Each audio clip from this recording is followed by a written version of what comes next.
ஓம் ஸ்ரீ ஸ்ரீம். வணக்கங்க. அனைவரையும் மறுபடியும் சேனலில் சந்திப்பதில் மிக மகிழ்ச்சி அடைகிறேன். 27, 28 என்ன சிறப்பு? பஞ்சமி என்னைக்கு வருது அதைத்தான் இப்போ நம்ம பார்க்க போகிறோம்.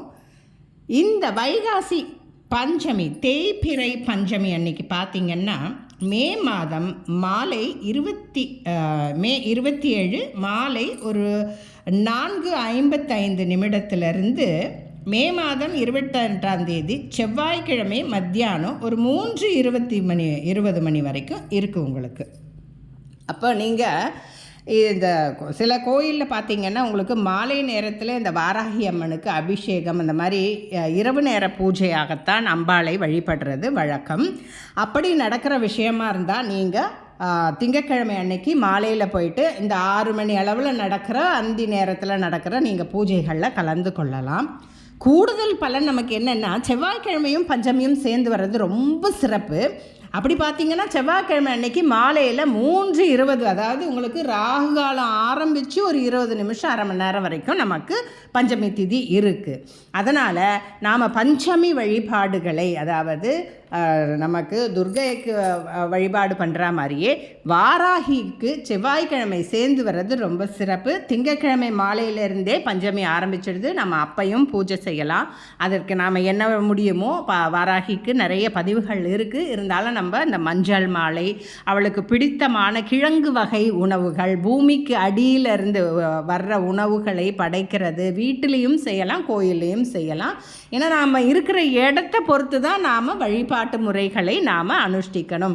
ஆனால் நம்ம எங்கே இருந்தாலும் அம்பாளை நினச்சிக்கிட்டு இருக்கோம்னா அதுவே அவளுக்கு ரொம்ப சந்தோஷத்தை கொடுக்கும். நம்ம வீட்டில் கூட படமோ எதுவும் இல்லைன்னாலும் ஒரு இரட்டை தீபம், அதாவது 2 அகல் விளக்கில் ஒரு நெய் தீபமோ நல்லெண்ணெய் தீபமோ போட்டு நாம் வாராகி வழிபாடு திங்கட்கிழமை மாலை ஒரு 5 மணி அளவில் ஆரம்பித்து மறுநாள் செவ்வாய்க்கிழமை 3:30 மணி வரைக்கும் செய்யலாம். சக்கரவள்ளி கிழங்கெல்லாம் நாம் சமைச்சு தான் அம்பாளுக்கு வைக்கணும்னு அவசியம் கிடையாது.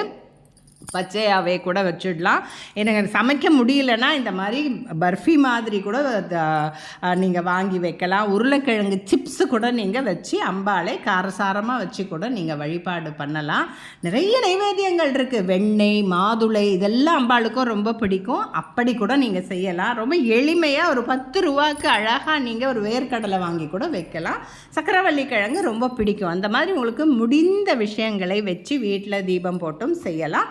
இல்லை நீங்கள் கோயிலில் போயிட்டு உங்களுக்கு என்ன முடியுமோ அந்த விஷயங்களையும் நீங்கள் அங்கே நடக்கிற பூஜைகளையோ, ஒரு மஞ்சளோ குங்குமமோ பாலோ அபிஷேகமோ என்ன நடக்குதோ அங்கே நீங்கள் கலந்து கொள்ளலாம். இந்த அளவில் உங்களுக்கு செவ்வாய்க்கிழமை அன்னைக்கு பஞ்சமி கூடி வர்றது ரொம்ப அதிசிறப்பான பலன்களை தரும். அதனால் அதுக்கு அடுத்து பார்த்திங்கன்னா உங்களுக்கு செவ்வாய்க்கிழமை 3 மணி வரைக்கும் பஞ்சமி இருக்குது. அதுக்கு முடிந்த உடனே உங்களுக்கு என்ன வந்துடுதுன்னா சஷ்டி திதி வருது. செவ்வாய்க்கிழமையும் சஷ்டியும் இணைந்து வருவது நமக்கு கிடைத்த பாக்கியம். அதனால் முருகப்பெருமான் வழிபாடு அன்னைக்கு ரொம்ப சிறப்பு. அதே போல் பார்த்திங்கன்னா உங்களுக்கு புதன்கிழமை மத்தியானம் 1:30 மணி வரைக்கும் சஷ்டி இருக்குது. ஆனால் செவ்வாய்க்கிழமையும் சஷ்டியும் இணைந்து வருகிறதுனால நாம் அன்னைக்கு முருகப்பெருமான் வழிபாடு மாலை நேரம் செய்கிறது அதிசிறப்பான விசேஷ பலன்களை நமக்கு தரும். நமக்கு அது ரெண்டும் சேர்ந்து வர்றதுனால பொதுவாக நமக்கு இந்த பூமிகாரகன் அப்படின்னு சொல்லப்படுகிற செவ்வாய் பகவான், அது வாராகி மூலமாகவும் நாம் அதை பெற்றுக்கொள்ளலாம்.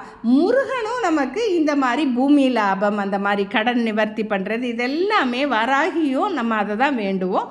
முருகப்பெருமானுக்கும் இதுதான் விசேஷம். அதனால் முருகப்பெருமானுக்கு உண்டான வழிபாடுகளையும் சஷ்டி வழிபாடுகளையும் அந்த செவ்வாய்க்கிழமை மாலை நேரத்தில் நாம் செய்து அளப்பரிய பலன்களை ஒரே நாளில் 2 பூஜையுமே நாம் செய்து நிறைவான பலன்களை நாம் பெறலாம். நம்ம என்ன வேண்டுறோமோ அதை முருகன் அன்னைக்கு கொடுப்பாரு. சஷ்டி கவசம் படிக்கிறது ரொம்ப சிறப்பு. வாராகி தேவிக்கு உண்டான ஸ்லோகங்களையும் நீங்கள் படிங்க. அது காலையில் செய்யலாம். வாராகி பூஜை மதியானம் 3 மணி அளவில் உங்களுக்கு 3:03 நிறைவு பெறுகிறது. பஞ்சமி திதி முடியுது. அதை தாண்டி கூட நீங்கள் பூஜை பண்ணிக்கலாம், தப்பில்லை. மாலை நேரத்தில் முருகனுக்கு பூஜை. சஷ்டியும் செவ்வாயும் இணைந்து வருகிற இந்த அரிய அற்புதமான நாளை தவறாமல் எல்லாரும் உபயோகித்து கொள்ளுங்கள். ஒரு 6 நெய் தீபம், சரவண பவ அருங்கோணம் போட்டு அந்த ஸ்டார் கோலம் போட்டு அதில் நீங்கள் 6 நெய் தீபம் ஏற்றலாம். வீட்டிலேயும் செய்யலாம், கோயிலே போயும் செஞ்சுக்கலாம். உங்களுக்கு எது சௌகரியமோ அப்படி செய்து கொண்டு அற்புதமான பாமாலைகளையும் பூமாலைகளையும் முருகனுக்கு சூட்டி அனைவரும் இன்பமான நிம்மதியான நோயற்ற வாழ்வு வாழ வேண்டும் என்று வையகம் சிறந்து நல்லபடியாக இருக்கணும் அப்படின்ற ஒரு பிரார்த்தனையும் இந்த தடவை நாம் கட்டாயம் முருகப்பெருமான்கிட்ட நாம் சமர்ப்பிக்கணும். ஏன்னா செவ்வாய்க்கிழமை பூமிகாரகன், அதனால் நிறைய இயற்கை சீற்றங்கள் வருகிற மாதிரி எல்லாம் பெரியவங்க நிறைய சொல்கிறாங்க.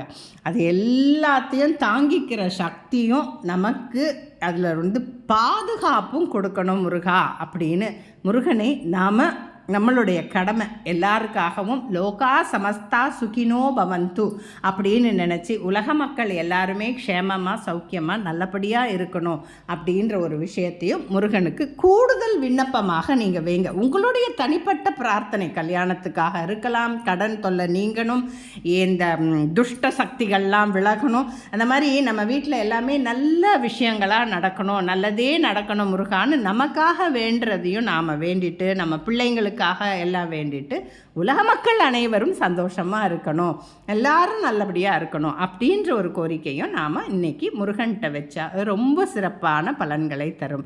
எப்பவுமே பொது கோரிக்கை ஒன்று வைக்கிறோன்னா அதற்கு தனி பலன்கள் உண்டு என்பது சித்தர்கள் வாக்கு.